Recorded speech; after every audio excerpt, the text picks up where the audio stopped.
ఓం సాయిరామ్. సాయి భక్తులందరికీ నమస్కారం అండి. అందరూ ఎలా ఉన్నారు ఫ్రెండ్స్? మన సాయినాథుని దయ వల్ల అందరూ బాగుండాలని మనస్ఫూర్తిగా కోరుకుంటూ ఈ వీడియోనైతే స్టార్ట్ చేస్తున్నాను. ఇక ఈ రోజు వీడియోలో బాబాగారు ఎలాంటి సందేశాన్ని తీసుకువచ్చారు అంటే, తల్లి ఒక్కసారి ఇది విను బిడ్డ, రేపటి రోజులని నీవే తల్లి. ఇప్పుడే ఇది విను, ఖచ్చితంగా నువ్వు ఆనందించే మంచి వార్త తెచ్చాను అని బాబాగారితో చెప్తున్నారు. మరి బాబాగారు మనకి ఎలాంటి వార్తను తీసుకొచ్చారో, ఎలాంటి సందేశాన్ని ఇవ్వబోతున్నారో స్వయంగా ఆ సాయినాథుని మాటల్లోనే విందామా? తల్లి, ఇది చూసిన వెంటనే ఇప్పుడే ఇది విను బిడ్డా. నువ్వు ఎన్నో రోజుల నుంచి నిద్రలేని రాత్రులు గడుపుతున్నావు కదా. ఎన్నో రాత్రులు కంటి మీద కునుకు లేకుండా ఏడుస్తూ కూర్చుంటున్నావు. అసలు ఒక్కొక్కసారి అయితే కన్నీటితోనే కాలాన్ని గడిపేస్తున్నావు. కానీ బిడ్డా, ఇప్పుడే ఇది విను, రేపటి రోజులన్నీ నీకైనవి తల్లి. ఈ రోజు కేవలం నీకోసం మాత్రమే బిడ్డా. నిన్ను మాత్రమే ఈరోజు ఎంచుకున్నాను. నీ సాయి మాటలు విని ప్రశాంతంగా నీ రోజుని మొదలుపెట్టు. నీకు మనశ్శాంతి, ఆనందం రెండూ వస్తాయమ్మా. ఇక నీకు నిద్ర రాకపోవడానికి కారణం ఏంటో తెలుసా? నువ్వు చిన్న చిన్న కారణాలకే ఎక్కువగా భయపడిపోతున్నావు. ప్రతిదానికి కూడా ఎక్కువగా ఆలోచిస్తున్నావు. నేను చేసింది కరెక్టా, తప్పా, ఎవరినైనా బాధ పెట్టానా, నా మాటల వల్ల ఎవరైనా ఏడుస్తున్నారా, నేను ఎవరికైనా ద్రోహం చేశానా, అందుకేనేమో నేను ఇలా శిక్షించబడుతున్నాను అని అనవసరంగా ఆలోచిస్తున్నావు. ఇలా ఆలోచించి నీ మనసుని పాడు చేసుకుంటున్నావు. కానీ నువ్వు ఒక్కొక్కసారి నా దగ్గరికి వచ్చి, బాబా, నేను తెలుసో తెలియకో చేసిన తప్పులకు నన్ను మన్నించు తండ్రి అని నా దగ్గర మొరపెట్టుకుంటున్నావు కూడా. అందుకే నువ్వు అంతలా నన్ను ప్రాధేయపడితే నేను నిన్ను క్షమించనా చెప్పు? తప్పకుండా నిన్ను మన్నిస్తాను. నువ్వు నా కన్ను లాంటి దానివి బిడ్డా. నేను ఎప్పుడూ నిన్ను శిక్షించను. అలా నిన్ను శిక్షిస్తే నన్ను నేను శిక్షించుకున్నట్లే కదా. మనస్సాక్షితో పోరాడే నీ మనసును నా గుడిలాగా చూసుకుంటున్నాను. నువ్వు చేసే ఏ పని కూడా తప్పు కాదమ్మా. కాబట్టి నువ్వు దేనికి కూడా భయపడాల్సిన అవసరం లేదు. దేనికి కూడా అనవసరంగా ఆలోచించకు. నువ్వు కావాలని తెలిసి తెలిసి ఏ తప్పు చేయలేదు. అది అంతా నీకు తెలియకుండానే జరిగిపోతుంది. కాబట్టి నేను నీకు ఇచ్చే తీర్పు ఏంటో తెలుసా? నువ్వు చేసింది తప్పు కాదు. నువ్వు తప్పు చేశావని బాధపడకు. జరిగింది అంతా నీకు, నీ బాబాకి అన్నీ తెలుసు తల్లి. ఎప్పుడూ కూడా నువ్వు పశ్చాత్తాపంలోనే ఉండకు. ఒక్కసారి పశ్చాత్తాపపడితే చాలు కదా. ఇక నీ జీవితమంతా అలానే ఉండాల్సిన అవసరం లేదమ్మా. నీ జీవితాన్ని నీకు నచ్చినట్లుగా మంచిగా జీవించు. ఒకవేళ నువ్వు తప్పు చేసి ఉంటే ఆ తప్పులన్నీ నేను మన్నించేశాను. నువ్వు నా బిడ్డవు బిడ్డా. అలాంటి నిన్ను ఎప్పుడూ కూడా నేను తప్పుదారిలో నడవనివ్వను. నేను నీ చెయ్యి పట్టుకుని నిన్ను మంచి దారిలో నడిపిస్తాను. ఇది నా బాధ్యత తల్లి. ఎప్పుడూ కూడా దిగులు పడకు. ఎలాంటి పశ్చాత్తాపం లేకుండా ప్రశాంతంగా ఉండు. ఎప్పుడు ఎవరి దగ్గర కూడా నిన్ను నువ్వు తక్కువ చేసుకోవద్దమ్మా.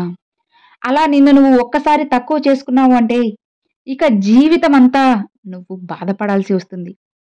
అర్థమైందా? ఇప్పుడు నీ మనసు నెమ్మదిగా లేనందువలన, నీకు నిద్ర లేకపోవడం వల్ల నిన్ను నువ్వు ఇతరుల దగ్గర తక్కువ చేసుకుంటున్నావు. ఇక అన్నీ మర్చిపో. నీ మనసులో ఉన్న చిన్న దిగులు ఉంది కదా, నా బాబా నా కోరిక తీరుస్తారా లేదా అని ఎప్పుడూ దిగులుతో ఉంటూ అదే ఆలోచనలతో ఉంటావు.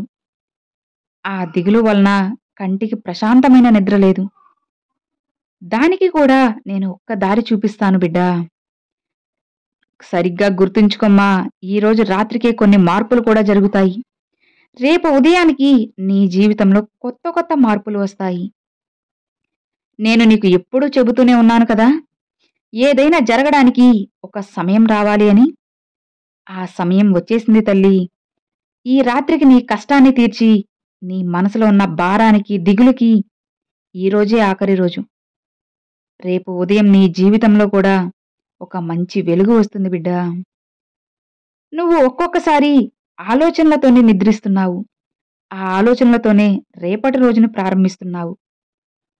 అందుకే నువ్వు ప్రశాంతంగా ఉండలేకపోతున్నావమ్మా. ఒక్కసారి ఆలోచించి చూడు. నీ కోరికలు అన్నీ నెరవేరాయని ఒక్కసారి ఆలోచించు. ఆ క్షణం నువ్వు నా మనసులోని కోరికలు తీరాయి, నేను అనుకున్నది సాధిస్తాను, నా సమస్యలన్నీ తీరిపోయాయి అని నీకే అర్థమవుతుంది. ఎందుకంటే నేను ఎప్పుడూ నీకు చెబుతుంటాను కదా, మంచి ఆలోచనలు చేస్తూ ఉంటే ఖచ్చితంగా మంచే జరుగుతుంది అని. అవును బిడ్డా, నీకు మంచి రోజులు వచ్చేశాయి. ఆ సమయం ఎప్పుడో ఆరంభమైంది అమ్మా. నీ అంతట నువ్వే నన్ను ఇప్పుడు పూజిస్తున్నాను, నా నామాన్ని పఠించగలుగుతున్నాను అని అనుకుంటున్నావా? లేదు బిడ్డా, నేను నిన్ను నా బిడ్డగా ఎంచుకున్నాను కాబట్టే నువ్వు నన్ను పూజించగలుగుతున్నావు. నా మాటలు, సందేశాలు వినగలుగుతున్నావు. నీ పుణ్యకాలం, నీకైన కాలం వచ్చేసిందమ్మా. నీకు ఏది కావాలో అది ఇచ్చేది నీ బాబా అని తెలుసుకో. అన్నిటికీ ఫలితం దక్కుతుంది. అంతవరకు మాత్రమే నిన్ను ఎదురు చూడమంటున్నాను. ఆ విషయం నీకు కూడా తెలుస్తుందా? ఒక్కొక్కసారి నువ్వు నిద్రపోకుండా ఆలోచిస్తున్న రోజులకి, నీ సమస్యలకు ఒక ముగింపు వచ్చేసింది. నువ్వు దిగులుగా ఉంటే నేను సంతోషంగా ఎలా ఉండగలను చెప్పు? ఇక నుంచి ప్రతిరోజు నిద్రలేవగానే నీ చుట్టూ ఒక్కసారి గమనించు.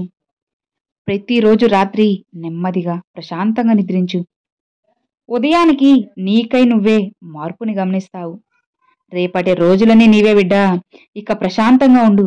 నీ బాబా నీకు తోడు ఉన్నంత వరకు ఎలాంటి దిగులు, భయము అస్సలు అవసరం లేదమ్మా.